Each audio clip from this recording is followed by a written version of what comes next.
नमस्कार। मैं हूं नवीन सिंह परमार और परमार मीडिया का डिजिटल प्लेटफॉर्म पर आप सभी का स्वागत है।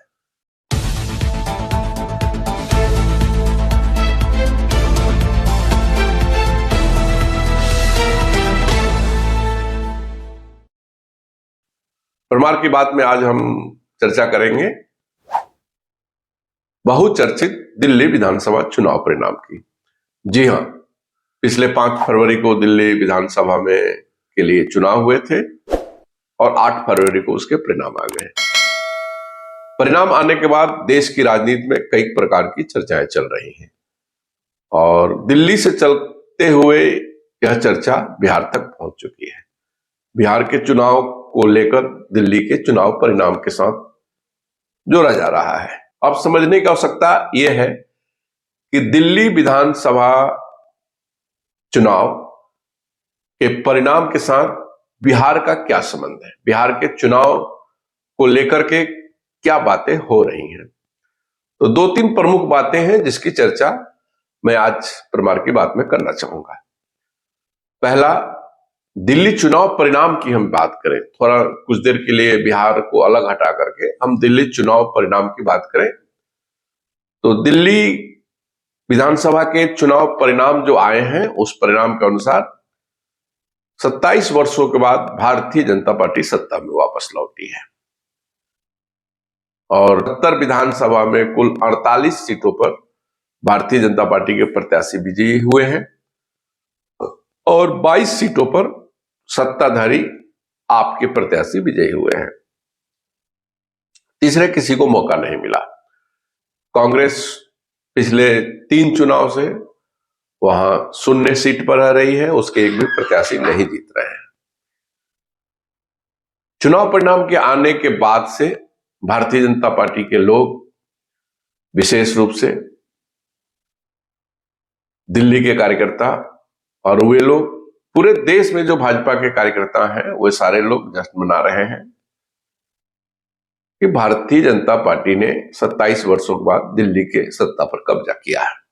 अच्छी बात है, जश्न मनाना भी चाहिए, लेकिन चुनाव परिणामों को हम बारीक से अगर अध्ययन करते हैं तो पाते हैं कि भाजपा के बड़े नेता, उत्तर प्रदेश के मुख्यमंत्री योगी आदित्यनाथ जी ने पिछले दिनों एक नारा दिया था, जो नारा बहुत चर्चित नारा हुआ। वह यह नारा था कि कटोगे तो बटोगे, एक रहोगे तो सेफ रहोगे। मुझे लगता है कि दिल्ली चुनाव परिणाम, पूरा का पूरा चुनाव परिणाम इस नारे के इर्द गिर्द ही रहा। नारे के बोल बदल गए हैं। चुनाव परिणाम के बाद हम अगर ठीक से आकलन करें तो जोगी जी के द्वारा दिया गया यह नारा दिल्ली के चुनाव परिणाम पर 100% लागू हो रहा है। बस थोड़े से शब्द बदल गए हैं, थोड़े से शब्दों की हेरफेर हो गई है। जोगी जी ने जो ये नारा दिया था वो भाजपा के समर्थकों, विशेषकर हिंदू समाज को सामने रखकर नारा दिया था कि बटोगे तो कटोगे। दिल्ली विधानसभा के चुनाव में ये नारा विपक्ष पर लागू हो गया है और विपक्ष की एकता को लेकर यह नारा बड़ा ही प्रासंगिक हो गया है। चुनाव परिणाम जब आ रहे थे उसी समय जम्मू कश्मीर के मुख्यमंत्री का एक ट्वीट भी आया था कि और लड़ो। इसका अर्थ यह हुआ कि दिल्ली विधानसभा के चुनाव में भारतीय जनता पार्टी के सामने अगर इंडी गठबंधन संयुक्त रूप से लड़ा होता तो शायद 27 वर्षों के बाद भारतीय जनता पार्टी की जो वापसी हुई है शायद नहीं हुई होती, क्योंकि वोटों के प्रतिशत को अगर हम देखते हैं तो भारतीय जनता, जितनी चर्चाएं हो रही थी कि केजरीवाल के खिलाफ में लोग इतने विरोध में हैं, केजरीवाल ने यह भ्रष्टाचार किया, वह भ्रष्टाचार, भाजपा के नेता जो चर्चा कर रहे थे, मीडिया में भी चर्चाएं हो रही थी। लेकिन चुनाव परिणाम पर अगर हम बारीक नजर डालें तो सब के बाद 42-43% वोट मिला है केजरीवाल को। ये छोटा मोटा वोट नहीं होता है। यानी अभी भी टोटल मतदान के जो मतदान हुए हैं उन मतदान में 42 से 43% लोगों को यह लगता है कि केजरीवाल की पार्टी ने कोई गलत नहीं किया है। 3% वोटों का अंतर है भारतीय जनता पार्टी और आप में। वहीं कांग्रेस ने एक तीसरा कोण बनाया है जो 6 से 7% वोट उनको मिल गए हैं। 48 और 22 सीट है। 14 सीट ऐसे भारतीय जनता पार्टी के लोगों ने जीती है जहां कांग्रेस की उम्मीदवार को जो वोट मिले हैं, कांग्रेस के उम्मीदवार को जो वोट मिले हैं वो जीत हार के अंतर वाले वोट से काफी ज्यादा है। यानी वहां अगर विपक्ष का वोट नहीं बटा होता तो शायद परिणाम कुछ और होते। मैं ये नहीं कहूंगा कि कांग्रेस को जो वोट मिले हैं वह वोट सभी के सभी वोट केजरीवाल के ही वोट थे, आम आदमी पार्टी की ही वोट थी। लेकिन यह भी नहीं कहा जा सकता है कि कांग्रेस को जो वोट मिले वह कांग्रेस के प्रत्याशी नहीं होते तो वह वोट भारतीय जनता पार्टी को मिलता। 14 में से कुछ सीटें ऐसी तो जरूर हो जाती जो केजरीवाल के पक्ष में चली जाती। उदाहरण के लिए हम केजरीवाल के सीट नई दिल्ली सीट को ही ले सकते हैं।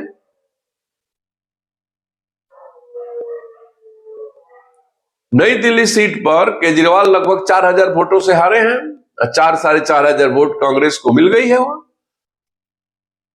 उसी प्रकार से हम मनीष सिसोदिया की सीट की चर्चा कर सकते हैं। 6,600 के करीब वोटों से मनीष सिसोदिया चुनाव हारे हैं। वहां कांग्रेस के उम्मीदवार को 7,000 से ऊपर वोट मिले हैं। अगर वहां कांग्रेस का उम्मीदवार नहीं होता तो मनीष सिसोदिया की हार सुनिश्चित नहीं होती। यानी कुल मिलाजुला करके अगर हम दिल्ली विधानसभा चुनाव की बात करें तो भारतीय जनता पार्टी की भले ही सत्ता में वापसी हो गई है, लेकिन केजरीवाल ने भी अपना दमखम दिखाया है। केजरीवाल भी वहां अभी मजबूत है, उनकी पार्टी मजबूत है। भारतीय जनता पार्टी को फूक फूक कर कदम उठाने होंगे। और तीसरी बात जो है कि दिल्ली के चुनाव का असली बाजीगर अगर कोई है तो वो कांग्रेस है। कांग्रेस ने अपनी उपस्थिति कब दायरे में ही लेकिन अपनी दमदार उपस्थिति दर्ज की है। कांग्रेस ने अपने उपस्थिति के माध्यम से केजरीवाल को एहसास दिलाया है कि तुम सत्ता में तभी तक हो जब तक तुम भाजपा से तभी तक लड़ सकते हो, भाजपा पर जीत तभी हासिल कर सकते हो जब पूरा विपक्ष एक रहेगा। दिल्ली के चुनाव परिणाम आने वाले कई राज्यों को प्रभावित करने वाले हैं। हम बारी बारी से चर्चा करेंगे। अब थोड़ी बहुत चर्चा हम बिहार के दृष्टिकोण से करें। दिल्ली चुनाव परिणाम के बाद बिहार के राजनीति पर काफी गहरा असर पड़ने वाला है, या कहिए कि पड़ना शुरू हो गया है। और दोनों पक्ष, महागठबंधन और एनडीए, दोनों पक्षों पर पड़ने वाला है। पहले हम महागठबंधन की बात करें। महागठबंधन के नेता, बिहार में महागठबंधन के नेता तेजस्वी यादव कांग्रेस को बहुत कम में आंक रहे थे।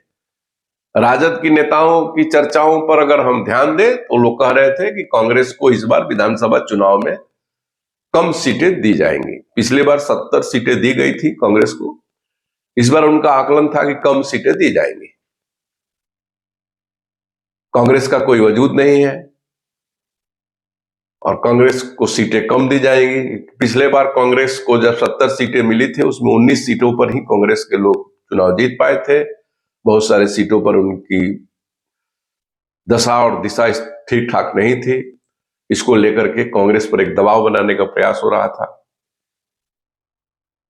लेकिन दिल्ली के चुनाव परिणाम ने इस प्रयास पर विराम लगा दिया हो, क्योंकि अगर महागठबंधन से कांग्रेस अलग होती है तो तेजस्वी यादव की ताकत महागठबंधन की ताकत आधी हो जाएगी।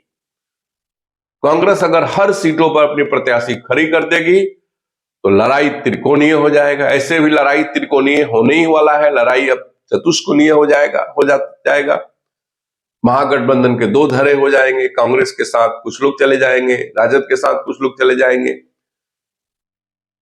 एनडीए का एक धारा मजबूत है ये है, अब प्रशांत किशोर एक अलग धारा बना ही रहे हैं। यानी कुल चतुष्कोणीय मुकाबला जब जिस सीट पर होंगे वहां भारतीय जनता पार्टी यानी एनडीए की जीत सुनिश्चित हो जाएगी। इसलिए दिल्ली चुनाव परिणाम के बाद तेजस्वी यादव और उनके सलाहकारों को सोचने के लिए बाध्य कर दिया होगा। और कांग्रेस जो बैकफुट पर आ गई थी, कांग्रेस में उत्साह का संचार हो गया होगा। अब कांग्रेस इस उत्साह को कहां तक आगे ले जा पाती है, क्योंकि बिहार में कांग्रेस के पास सबसे बड़ी समस्या है कि उसके पास नेता नहीं है, उसके पास कार्यकर्ता नहीं है। कांग्रेस के वोटर हैं लेकिन नेता और कार्यकर्ता नहीं है। अभी 7-8 महीने का समय है, हो सकता है कांग्रेस अपने कार्यकर्ताओं को संगठित करे, अपने नेताओं को प्रशिक्षित करके नेतृत्व करने लायक बनावे। लेकिन यह तय है कि महागठबंधन के नेता अब कांग्रेस से बहुत ज्यादा उसके साथ भेदभाव नहीं कर पाएंगे। कांग्रेस बार्गेनिंग करने की स्थिति में आ चुकी है। ये तो महागठबंधन के विषय में हुआ कि दिल्ली चुनाव परिणाम का महागठबंधन में क्या असर पड़ेगा। उसी प्रकार से दिल्ली चुनाव परिणाम एनडीए गठबंधन पर भी बड़ा असर डालने वाला है। पहला तो असर ये डालने वाला है कि जदयू के लोग और चिराग पासवान की पार्टी, ये लोग काफी उछल कूद मचा रहे थे कि बिहार के बाहर भी हमारा ज्यादा जनाधार है, हम एनडीए के लिए काफी सहयोगी हो सकते हैं। लेकिन दोनों दिल्ली के चुनाव परिणाम ने इन दोनों दलों को, जदयू को और रामविलास की पार्टी चिराग पासवान की पार्टी, लोक जनशक्ति पार्टी रामविलास को औकात पर ला दिया है। इन दोनों की प्रत्याशियों की जो हालत हुई है दिल्ली विधानसभा चुनाव में, वो किसी से छिपा नहीं है। इनकी क्या औकात है बिहार के बाहर, ये दिल्ली चुनाव परिणाम ने ठीक तरह से बता दिया है।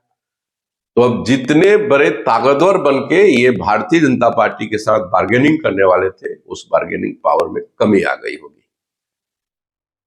भारतीय जनता पार्टी की लगातार तीसरी जीत, 24 के लोकसभा चुनाव के बाद हरियाणा में जीत, महाराष्ट्र में जीत, दिल्ली में जीत,